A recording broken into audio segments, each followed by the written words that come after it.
সকলের কাছে ভালো থাকতে চাইলে তো তারা একটা রাজনৈতিক দলকে নিষিদ্ধ করতো না এবং এই নিষিদ্ধ করে রাজনীতিতে আরেকটা বিতর্কের সৃষ্টি করতো না। এই রাজনৈতিক দল নিষিদ্ধের খেলা তো বহুবার আমাদের দেশে হয়েছে। আওয়ামী লীগও কিন্তু বিদায়ের আগে জামাতকে নিষিদ্ধ করেছে, কিন্তু জি। ফলাফল কি হয়েছে? যখন একটা দুরভিসন্ধি নিয়ে আপনি কোনো রাজনৈতিক দলকে নিষিদ্ধ করেন, আপনার ব্যক্তি স্বার্থ নিয়ে, আপনার দলীয় স্বার্থ নিয়ে, তখন সেটা বুমেরাং হয়। এখন বিএনপির জন্য সেটা বিএনপি এখন বুঝতে পারছে না যে এটা কী করে তাদের জন্য বুমেরাং হবে।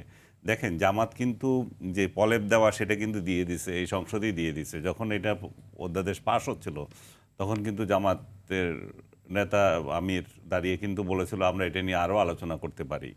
তার মানে কি? তার মানে হচ্ছে যে ওনারা চাচ্ছে যে এই এই তার একটা সেফ সাইডে থাকলো। সেফ সাইডে থাকুক, তারা দেখাক যে করার জন্য। কিন্তু বাস্তবে তারা দুই দলই চায় যে আওয়ামী লীগ নিষিদ্ধ হোক, তাদের দুই দলেরই লাভ। আওয়ামী লীগ যখন নিষিদ্ধ থাকে তখন আওয়ামী লীগ সরকারি দলও না, বিরোধী দলও না। সেক্ষেত্রে বিরোধী দল অবধারিতভাবে জামাতি হয়, কারণ আর কোনো তৃতীয় রাজনৈতিক দলই নাই। জাতীয় পার্টি যার ক্ষমতা ছিল তাকেও এখন নিঃশেষ করে দেওয়া হয়েছে, তার কোনো অস্তিত্ব নাই ওই অর্থে যে মানে সম্মুখ সারিতে ফাইট করবে সেই অবস্থায় নাই। তো আর এনসিপি তো জামাতেরই অঙ্গ সংগঠন হিসেবে আছে, তো বাকি তো আর কেউ নাই। তো এই অবস্থায় জামাত এনজয় করছে স্বাধীনতা বিরোধী একটা শক্তি স্বাধীন বাংলাদেশে সংসদীয় মানে বিরোধী দল হয়েছে, সংসদ নেতা হয়েছে, তাদের তো আর এর থেকে বড় আকাঙ্ক্ষা আর কি হতে পারে? একটু যদি আওয়াজ হতো জি। যে আওয়ামী লীগকে নিষিদ্ধ করা হবে বিএনপি ক্ষমতায় আসলে, তাহলে কিন্তু ঘটনা উল্টে যেতে পারতো।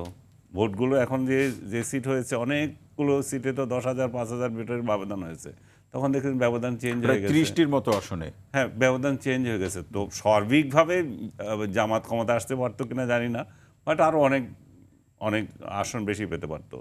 তো জামাতও ইলেকশনের তাহলে আগে এই সিদ্ধান্তে লাভবান হবে কে? এই সিদ্ধান্তে লাভবান হবে আওয়ামী লীগ।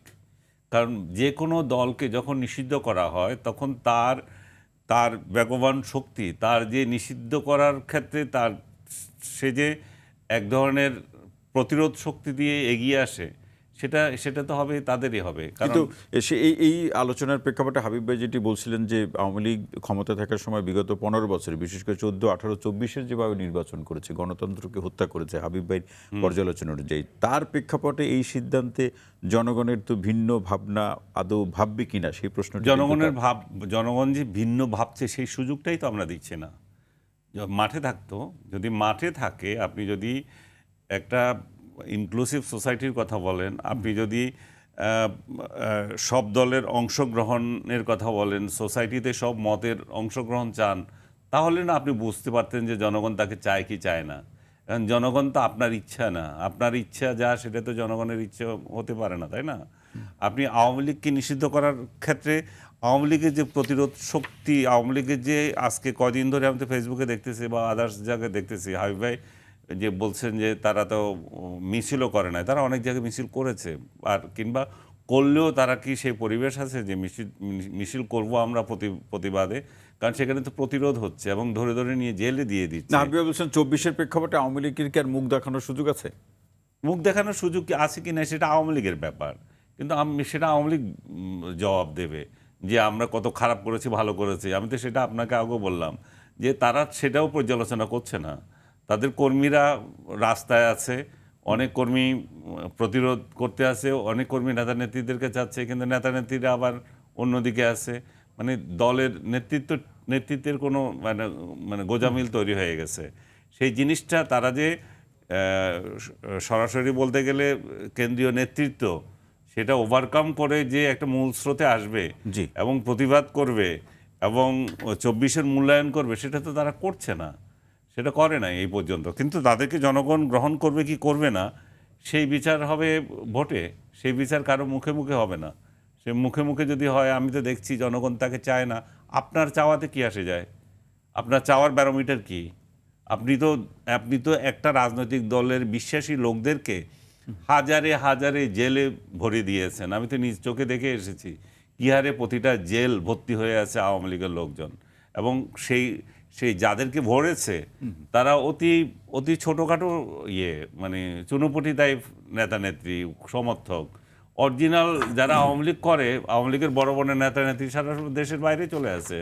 আর আপনি সাধারণ একটা রাজনৈতিক বিশ্বাসের জন্য তাদেরকে জেলে ভরে আছেন এবং দিনের পর দিন তারা জেল খাটছে, মুক্তি পাচ্ছে না। এবং মুক্তি যদিও তারা কোনো কারণে এটা থেকে জামিন লাভ করছে, জামিনের পরে আপনি তাদেরকে শোন আবার arrest। শোন অ্যারেস্ট দেখাচ্ছেন।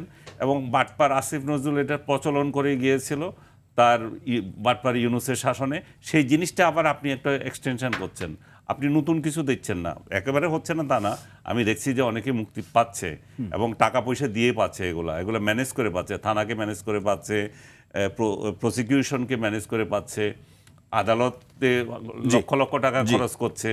কিন্তু যেই গতিতে তারা আশা করেছিল যে একটা গণতান্ত্রিক একটা সরকার আসবে, বিশ্ব বাটপার ইউনূসের শাসনের পরিবর্তে এমন একটা সরকার আসবে, মানবিক সরকার হবে, এবং যেটাতে তারা আস্থা রাখে। এবং 12ই ফেব্রুয়ারির ইলেকশন নিয়ে তারা আল্লাহ আল্লাহ করছিল যে 12ই ফেব্রুয়ারি নির্বাচনে যাতে বিএনপি আসে এবং পরিস্থিতি যাতে চেঞ্জ হয়। তো এমন একটা পরিস্থিতিতে আপনি যদি ওভারঅল চিন্তা করেন, ওই পরিমাণ চেঞ্জ হয়নি, ওই হয়তো পরিমাণ হবে change সামনে। হয়নি। জি